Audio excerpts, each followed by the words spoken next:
Assalamualaikum and hello everyone. Our group was given the topic about cognitive function. So we decided to choose cognitive impairment as the issue that related to the topic given.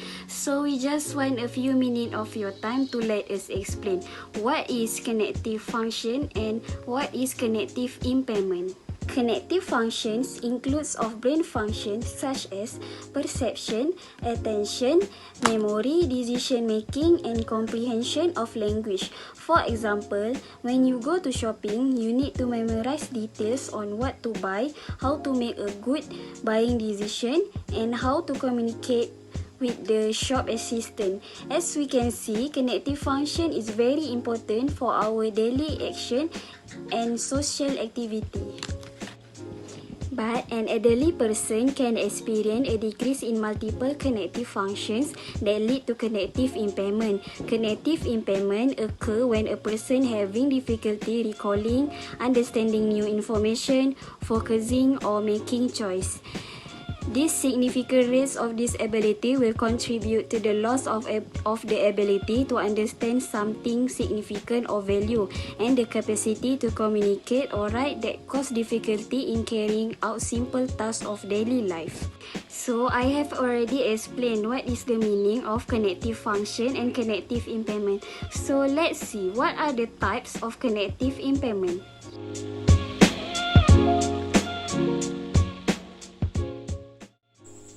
Cognitive impairment is a term referring to various issues that are commonly occur among elderly, and it is also possible to occur among children.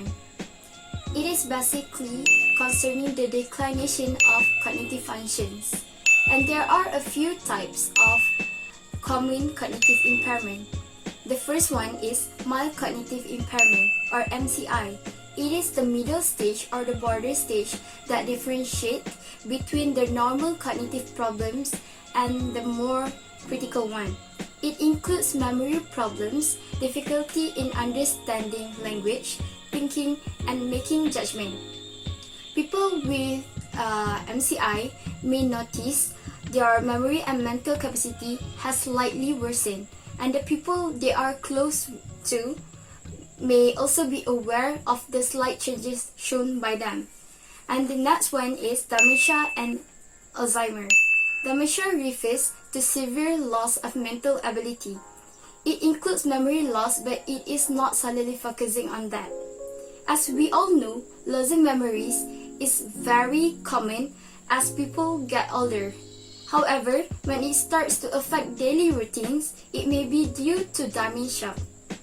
And Alzheimer is the most severe form of dementia. It is continuous disease starting with the symptoms that are gradually developed with time. In later stages, it can make it harder for the person to manage daily tasks and even make it almost impossible for them to live by themselves. The next one is amnesia. And amnesia is a pattern of memory loss. It is when a person fails to memorize or even fails to recall memories and information from their past experiences. People with amnesia normally are able to retain their own identity and skills they had before. And significant memory loss, especially regarding meaningful events or failure to imagine future, may sign the presence of amnestic disorder.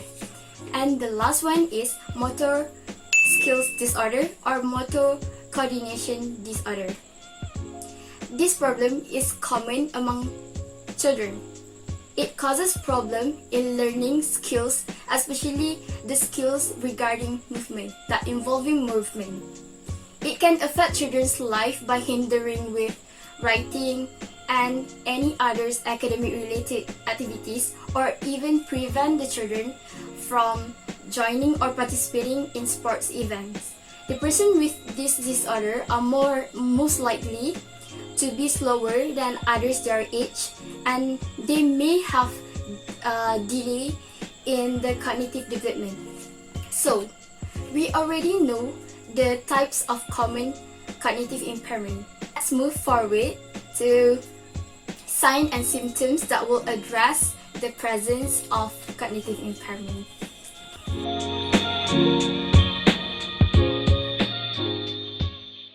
Cognitive impairment is a condition when people experience a slight decay of mental ability, such as memory and thinking skill compared to other people. So, cognitive impairment has ranged from mild to severe. Mild cognitive impairment can be seen by the people experiencing or by other interacting with the person. But the change is not severe enough to interpret daily life or activity. For example, you often forgetting your important event like social engagement or birthday. You always lose your mind or conversation, a book or movie. You have difficulty of finding a way around the normal environment. If you have MIC, you may also experience depression, anxiety, irritation, and aggressions. For severe cognitive impairment, the symptoms become more worse, like you cannot remember face of name of people. You also have issue of doing tests like change of state or experience change in mood and behavior. Also, you have a difficulty of pay attention to yourself. Also, some people have an issue to feeding themselves when they have a severe cognitive impairment.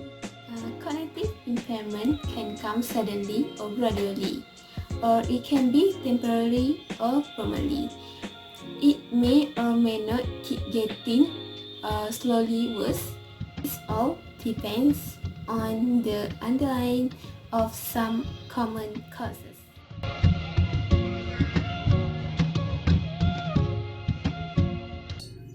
Cognitive impairment occur due to several changes happen in our body, especially changes in the brain. I would like to point out few factors that cause cognitive impairment.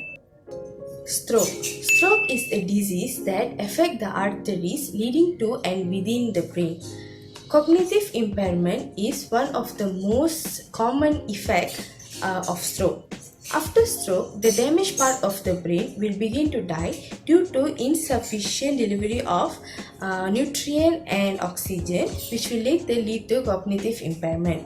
Among the cognitive function affected by stroke are attention, memory, orientation, language, and more. Hypertension. Hypertension is also known as high blood pressure, which causes vascular changes in the brain. Vascular changes in the brain pointed out to be the major cause of cognitive impairment, as there is no specific mechanism on how hypertension affects the cognitive function. Among the cognitive function that affected by hypertension are memory, speed of processing, executive function, and more. Alcohol consumption. Alcohol is a central nervous system depressant. Cognitive impairment arises due to the brain injury caused by heavy drinking. Generally, alcohol has impacts on both grey and white matter of the brain, which is later cause a great damage to the frontal lobe of the brain. Damage in frontal lobe of the brain causes decline in self-regulation, impulse control, planning and judgment abilities, and more. Epilepsy. Epilepsy is a central nervous system disorder which causes the brain activity to become abnormal.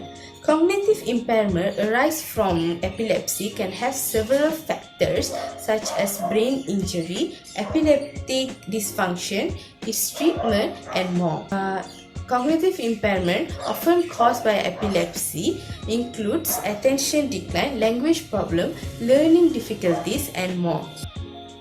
Now that I've pointed out few causes of cognitive impairment, let's see what are the effects of cognitive impairment.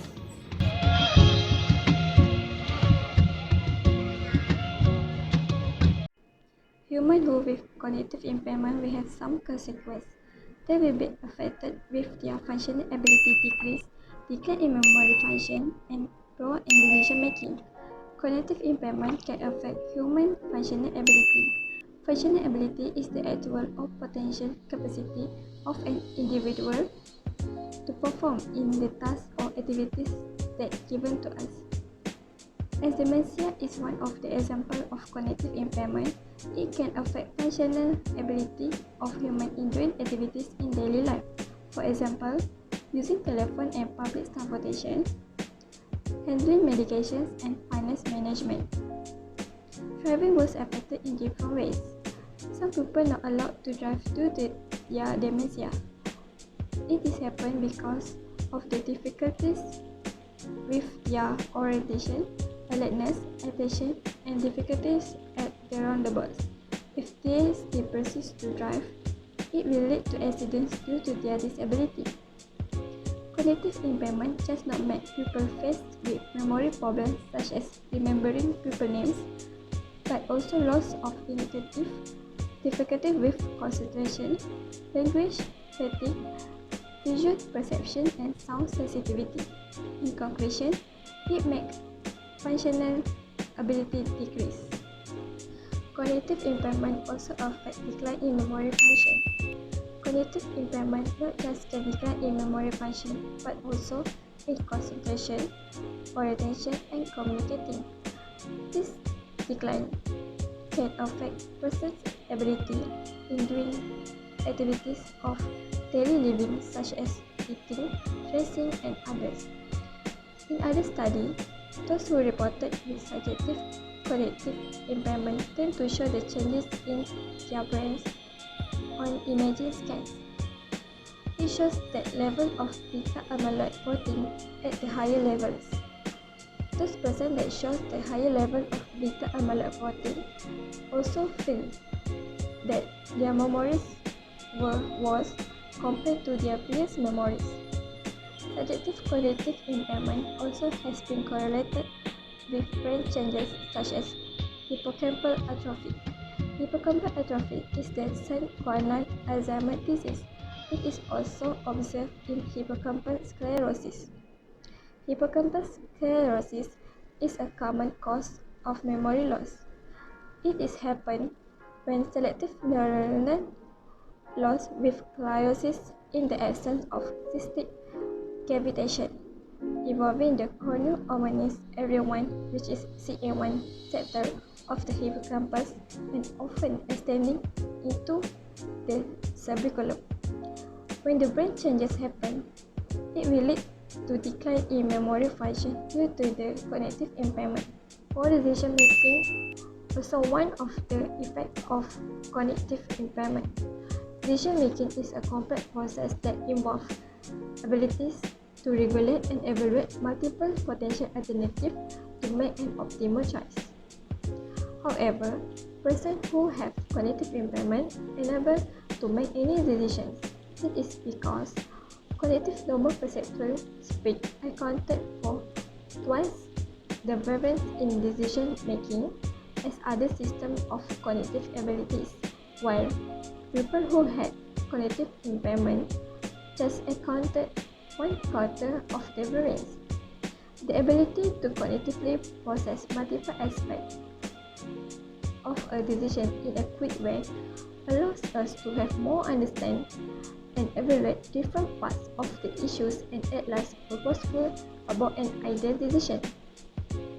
The decreases in perceptual speed can also affect the ability to make mental comparison and determination between potential decisions in a quick way. Cognitive impairment can affect someone's life from their memory and ability from doing daily tasks. Have you ever thought, what is the best treatment for someone who have cognitive impairment? Let's presenter will explain more about cognitive impairment treatment.